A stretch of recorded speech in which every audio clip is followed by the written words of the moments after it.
السلام عليكم. اليوم راح ندير لكم كيك ديزاين بفكرة سبايدر مان. راح ندير لكم كيكة بسيطة بمكونات بسيطة وغير مكلفة. راح ندير لكم طريقة تمليس احترافية، راح تكون باستعمال لي ديسك. اذا راح نجيب لي ديسك ونشرح لكم كيفاش نخدموا بهم وانواع تاع لي ديسك اللي نستعملوهم. بالنسبه لي ديسك كاين عده انواع تاع لي ديسك. كاين اللي مخدومين من البي في سي، كاين اون بلاستيك، كاين بليكسي غلاس. كاينين هاد النوعيه اللي حنخدم بهم انا في هاد الوصفه. هي نوعيه تاع خشب كونسي دو كونتر بلاكي. دونك انا راح نستعمل لكم هذا، وعلاش؟ باسكو حنغلفو باش كي ما تلقاش اون بي في سي ولا اون بليكسي غلاس، نوري لها الطريقه كيفاش تغلف هذا، ولا تحكم لو كارطون هذاك اللي نحطو فوق ولا تاخد باش نقدموها، تقطعوا وتغلفوا بنفس الطريقه اللي حنوريها لكم الان. بالنسبه للقطر تاع لو ديسك ديالكم، انا مثلا في هذه الوصفه استعملت هذا المول، خدمت به لا جينواز ديالي. هنا لو ديسك ديالي جبتو واحد يعني القطر ديالو زايد 1.5 بالمقارنه مع قطر المول هذا. نتوما على حسب الكريمه اللي تغلفوا بها، تحبوها تكون خشينه يعني تجيكم طبقه خشينه، جيبوا لو ديسك تاعكم كبير. تحبوا طبقه تاع كريمه رقيقه، جيبوا لو ديسك تاعكم يكون ابوبري كيما المول، لانه لا جينواز كي طيب راح تجي اصغر من المول. يعني ومن بعد كي ديروا لو مونتاج تاعكم ولو ليساج راح تجيكم طبقه رقيقه تاع الكريمه. فوالا. دوكا بالنسبه للتغليف ديالو راح نجيب ورق فيلم.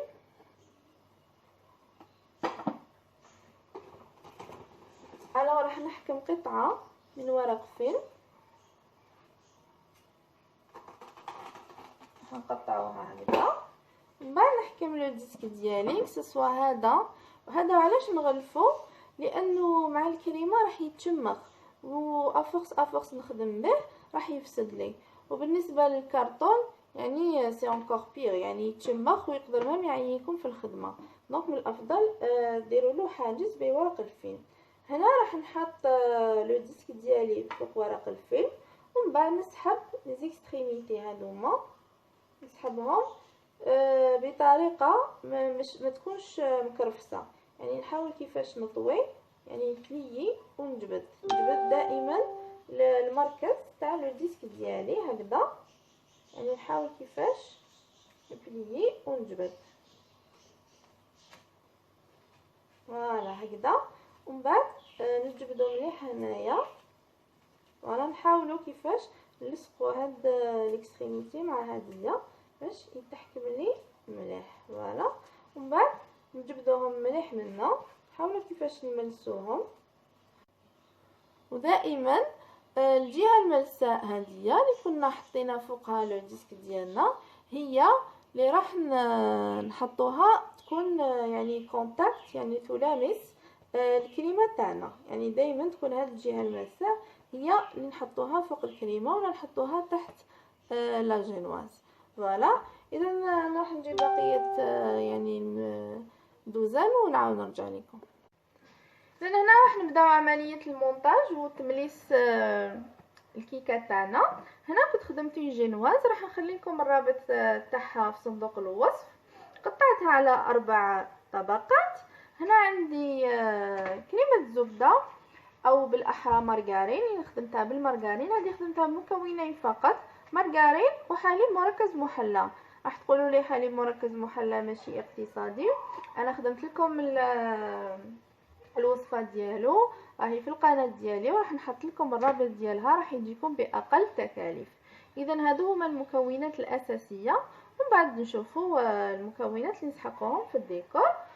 هنا الحاجه الاولى راح نثبتوا لو ديسك ديالنا التحتاني. راح نحكم كميه تاع كريمه الزبده اللي راح نخدم بها. اذا راح نحطها هنايا كميه قليله فقط. اذا نحكم لو ديسك هنا. الا غلفتوه حاولوا الجهه وين غطيتوه منايا بورق، يعني بورق الفيلم، حاولوا هي اللي تحطوها من التحت. اذا تثبتوه مليح مع الصحن ديالكم، والجهه الملساء خلوها هي اللي تقابل الكيكه ديالكم.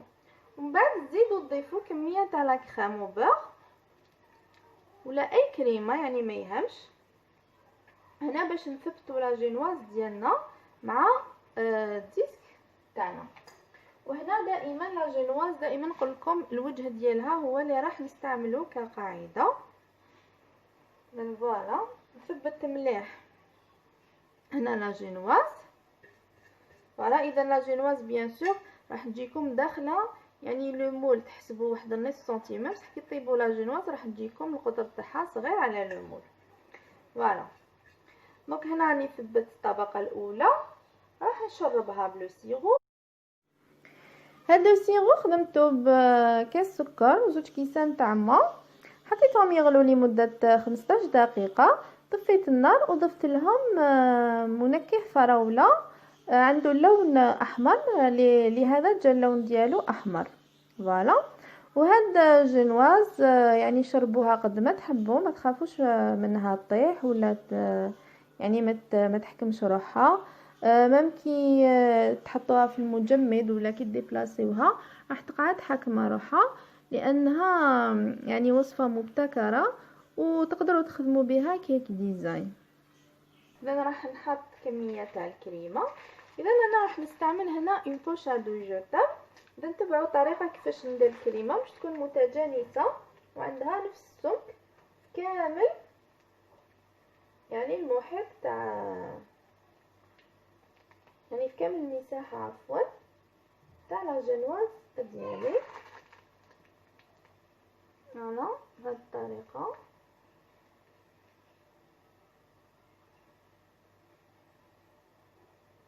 هذا فوالا. ومن بعد نعاودو نجيبو الطبقه الثانيه ونحطوها من الفوق. اذا نكمل نفس الشيء بالنسبه لثلاث طبقات. اذا ندير لهم لو سيرو وندير لهم لا كريم حتى نكمل نلحق الطبقه الاخيره. هنا بعد ما لحقت الطبقه الرابعه، اذا الطبقه الرابعه ما راحش نقلبها ونشربها، راح نشربها قبل ما نقلبها باش تتشرب لي مليح. دونك راح نشربها مليح هنايا. هنا بعد ما شربتها مليح راح نقلبها. اذا نشوفوا تتحكموا بها فيها بكل سهوله. اذا راح نقلبها ونحطها فوق لا جينواز ديالي، يعني باقي طبقات. وهنا راح نحاول كيفاش نسويها شويه. ومن بعد واش ندير، راح نضغط شويه فقط باش كريمه الزبده تحكم لي بلاصتها مليح. فوالا نضغط شويه هكذا. بعد واش ندير، نجيب هاد الاداه، هذا سي ان كوبات اون بلاستيك، راح نحي الفائض تاع كريمه الزبده. نشوفوا بهذه الطريقه نجوز ونحي الفائض، وفي نفس الوقت وين ما عنديش كريمه الزبده راح تعمر لي هذاك الفراغ وين ما فيهش كريمه الزبده. فوالا دونك راح ندور هكذا حتى نسويها مليح. شوفوا اذا وين عندي هنايا نلقاو ضفه فراغات، اذا ما تعمروليش نحاول كيفاش نعمرهم. نضيف لهم الكريمه نكمل الليسي اذا ونعمر الفراغات ديالي هكذا بهذه الطريقه باش نتاكدوا باللي كريمه الزبده راهي يعني راهي متجانسه في كل اطراف جينواز ديالي. فوالا هنا رانا كملنا العمليه الاولى. دونك واش راح نديرو، اذا هنا نحاولوا كيفاش نسونطريو مليح لا جينواز ديالي. هنا راح نبداو في عمليه التمليس. اذا راح ننظف قبل سطح الصحن ديالي ونعاود نرجع لكم. فوالا هنا راني نظفت مليح الصحن ديالي. هنا تبعوا مليح كيفاش راح ندير التمليس. راح نبداو دوكا. اذا راح نحط كميه لاباس بها تاع كريمه الزبده في السطح. الوغ تبعوا مليح هنايا. اذا ندير سمك حوالي تاع 1 سنتيمتر هكذاك. نحكم لا سباتول ولا لا راكليت، اذا اللي تجيكم سهله. شوفوا كيفاش راني ندير، راني مانيش نعبز بزاف، اذا راني حاطتها وراني ندور في الصحن ديالي، نحاول كيفاش نملس السطح، يعني نحاول كيفاش نملسه فقط، ما نعبزش بزاف، يعني باش ما تهبطليش الكريمه من الجوانب. اذا نعبز وندور هكذا، نتبعو مليح. فوالا هكذا، نحاول كيفاش نسوي فقط السطح شويه. فوالا من بعد واش ندير، راح نحكم لو ديسك ديالي الدوزيام، راح نحطو فوقها. وهنا واش ندير، اذا نشوفوا من الافضل دو بروفيل، نشوفوا الى راهي يعني مستويه. هنا كاين يستعملوا لو نيفو، هذاك لو نيفو اللي يخدم به الماصون، تقدروا تستعملوه، يعني بيان سور يكون جديد، تحطوه وتشوفوا لو نيفو تاع لو غاتو ديالكم. وهنا الحاجه الضروريه، لازم هذا يعني الديسك التحتاني والديسك الفوقاني لازم يكونوا يعني متقابلين. وكيفاش نتاكدوا باللي متقابلين، نجيبوا هاد لا ليسوز ولا كوس، تقدروا تستعملوا كوس ما كاش مشكل، تحطوها يعني فوق السطح، يعني لازم تحطوا كاع الحافه تاعها فوق السطح، يعني تدنوها حتى تلحقوا لو ديسك التحتاني. لازم يعني تكون تلامس لي دو ديسك، يعني تلامس هذا وتلامس هذا، كي تكون تلامسوا معناتها راهم متوازيين. وتحاولوا كيفاش تفيريفيو باللي راهي في نفس يعني نفس الشيء بالنسبه لكاع الجهات تاع لا جينواز ديالكم. يعني كي تحطوا هكا بشكل عمودي، لازم لو ديسك هكذا، اذا لقيتو فراغ تاع 1 ملم فقط، نوري لكم هكذا باش يبان لكم مليح. اذا نشوفوا هنا ما كاش فراغ، يعني لي دو ديسك راهم يلمسوا في هاد السطح العمودي تاع لا ليسوز.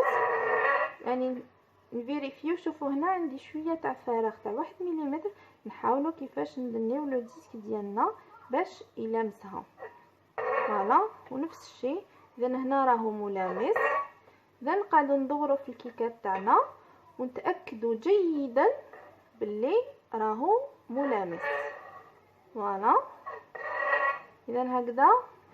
اذا هنا شوفوا ما راهيش تمسو مليح، نحاول كيفاش ندنيه لعندها، يعني فراغ تاع 1 ملم راح يشكل لكم الفرق. اذا نشوفوا هنايا كيف نحاول كيفاش ندنيه لعندها، لازم يكون ملامس ليها. فوالا وهنا بعد ما نتاكدوا باللي راهم متوازيين، هنا راح نبداو عمليه التمليس. فوالا الوغ هنا واش نديرو، نجيبو اون بوش فيها لا كريم او بور. الوغ هنا بعثت لكم شويه باش تشوفوا مليح. اذا نشوفوا هنا واش راح ندير، راح نحاول هنايا نغطي الماكسيموم الفراغ اللي راهو عندي هنا. نشوفوا كيفاش، شوفوا هنا وعندي فراغ، راح نحاول كيفاش نعمرو لا كريم او بور. بسم الله، نتبعوا مليح.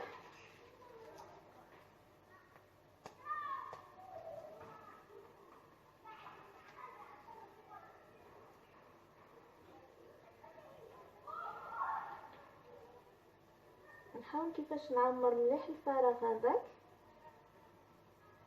فوالا ومن بعد واش ندير، لازم يتعمر مليح. ومن بعد نحكم سباتول، نحاول كيفاش نليسيه هنايا شويه فقط، يعني هنا حاولوا ما تضغطوش باش ما تموديفيوش يعني بلاصه الديسك ديالكم، يعني باش ما يدناش من بلاصه ديالو، ما تضغطوش، يعني تجبدوه بالعقل فقط. وين كاين فراغ نحاولوا دائما كيفاش نعمروه. اذا هذه هي الخطوه الاولى باش نثبتوا لو ديسك الفوقاني. فوالا الوغ الخطوه الثانيه، انه نعمروا كاع هذا الفراغ، يعني من هنايا وحنا طالعين نعمروه كامل بلا كريم او بور. اذا نتبعوا مليح، نبداو من الاسفل. من هنا حاولوا الفتحه تاع لابوش ديالكم ما ديروهاش كبيره باش تقدروا تتحكموا فيها بسهوله. فوالا.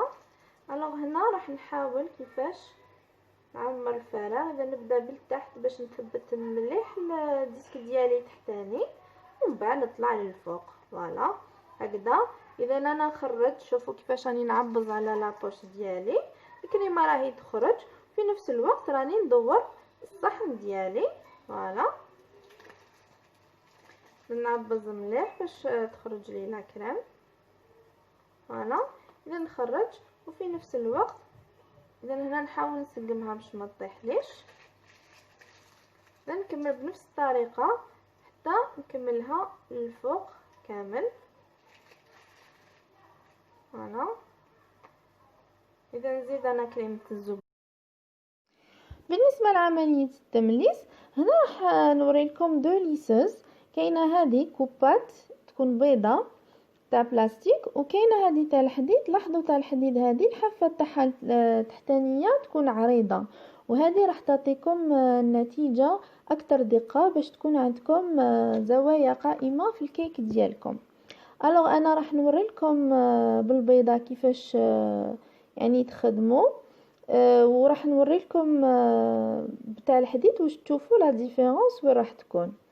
الوغ هنا راح نليسي، نحاول كيفاش نليسي الكاطو ديالي، وين نلقى فراغات او حفر راح نعمرهم بلا كريم او بور.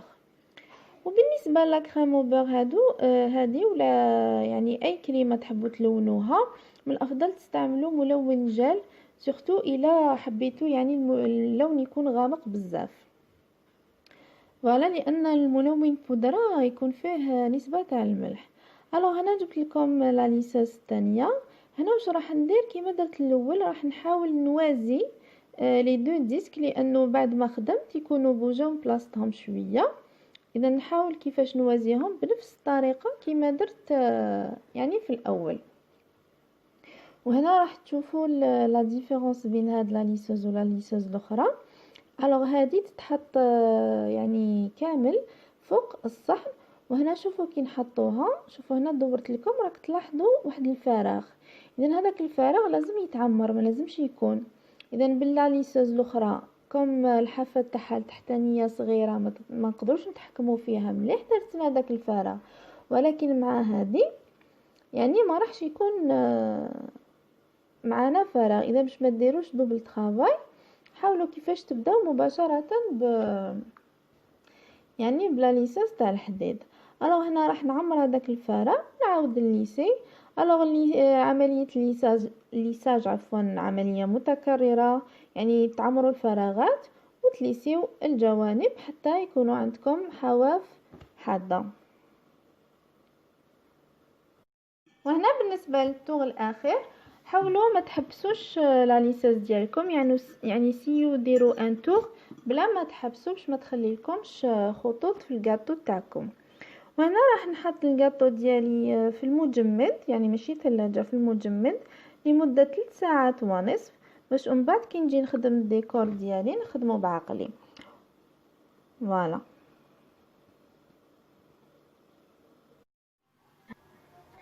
في الوقت اللي الكاطو تاعي راهو في المجمد راح نخدم. هنا راح نطلع كريمه شونتيي. هنا عندي 55 غرام تاع كريمه شونتيي راح نسحقها للديكور. اذا هنا خديت نفس الكيله، اذا كي وزنت كريمه شونتيي اذا نفس الكيله خديتها حليب كنت ضفت له ملون احمر، وهنا حطيته في المجمد شويه فقط باش يعني يكون بارد مليح. وهنا راح نحط غبره الشونتيي مع الحليب هذاك وراح نطلعها. بسم الله.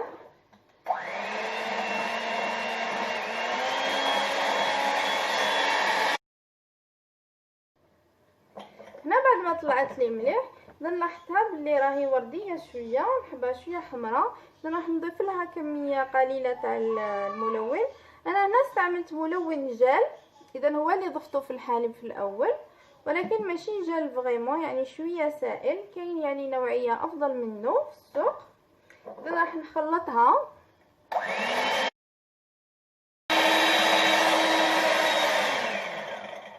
فوالا هنا هنا ضفت لها ملون جل حتى تحصلت، يعني زدت لها كميه واحده اخرى حتى تحصلت على اللون الاحمر اللي نحوس عليه. وهنا راح نحطها في اون بوش شادو، نحطها بجيه. استعنت ببلاره، حطيت لابوش تاعي في البلاره وراح نفرغ لا كريم ديالي لداخل. هنا بعد ما جازو 3 ساعات ونص في الثلاجه وجبدته، راح نحاول كيفاش نحيلو. هنا راح نستعين بموس يكون حاد وما لازمش يكون متشمخ. ده راح نحاول كيفاش نجليسيه بين الكاطو يعني والديسك ديالي، ونحاول كيفاش نجبد الديسك ديالي فوالا هكذا بهذه الطريقه. وهنا لاحظوا، هنا شوفوا لاحظوا كاين فراغات هنايا، اذا راح نعمرهم لا كريم بوغ ونحاول كيفاش نملسهم. راح ناخذ كميه تاع لا كريم بوغ، نحاول كيفاش نعمر هذوك الفراغات هكذا من الفوق. وهنا كيكون جامد راح تجيكم العمليه بزاف سهله. هنا هكذا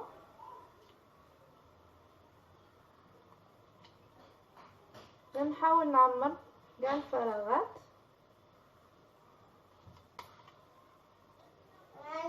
هكذا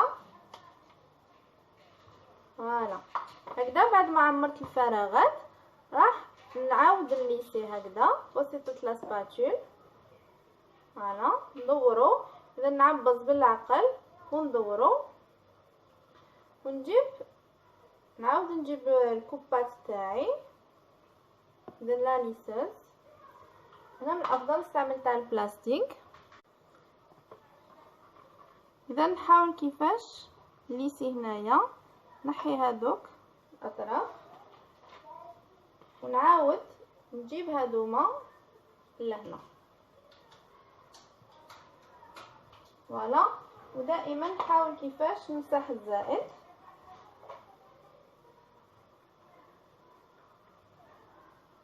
هكذا. دائما نحاول كيفاش نمسح الزائد. اذا كما قلت لكم راح نديرو كيكه سبيدر مان. اذا هذه ورقه تاع الكوفريت شريتو، تبعوا ورقه فيها وحده هكا مدوره، يعني تقطعوها على حسب القالب تاعكم، وفيها 3 صغار فوالا. اذا انا حكمت هذيك المدوره جاتني شويه كبيره، حاولت كيفاش نقطعها باش تجيني سوا قيس القالب ديالي. اذا نحطوها مباشره من الفوق هكذا فوالا. حاولوا كيفاش نعبزوها شويه هكذا باش تلصق مليح. اذا راح تلصق لكم بسهوله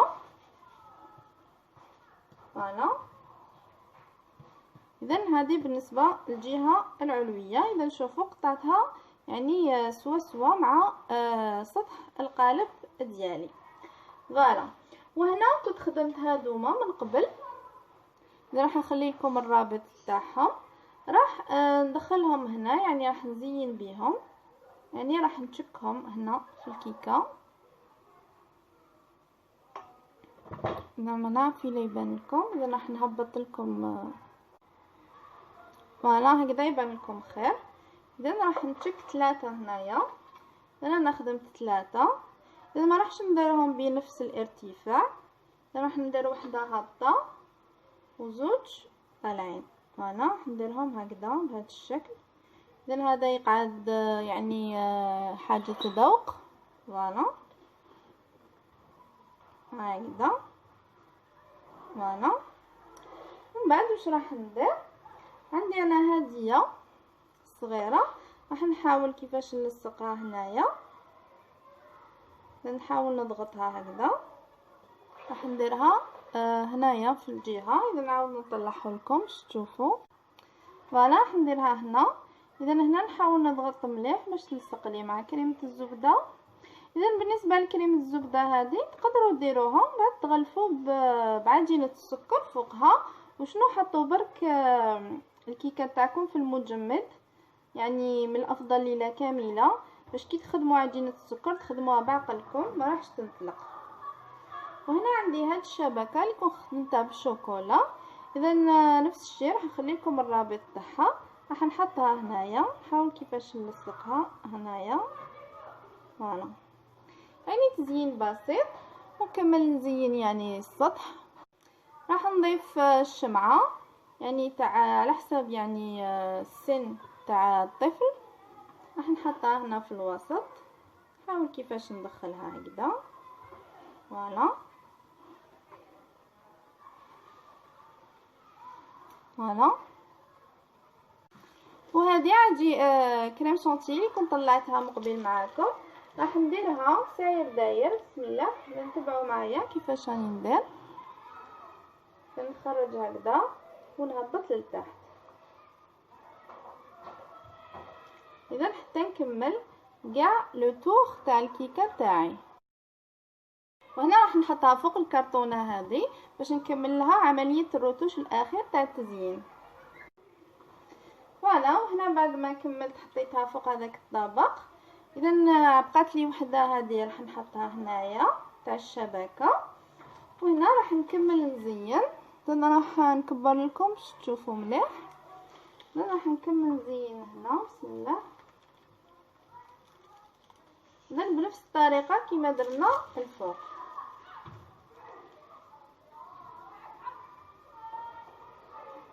فوالا، نديروها ساير داير حتى نكملوا كاع يعني القاعده تاعنا.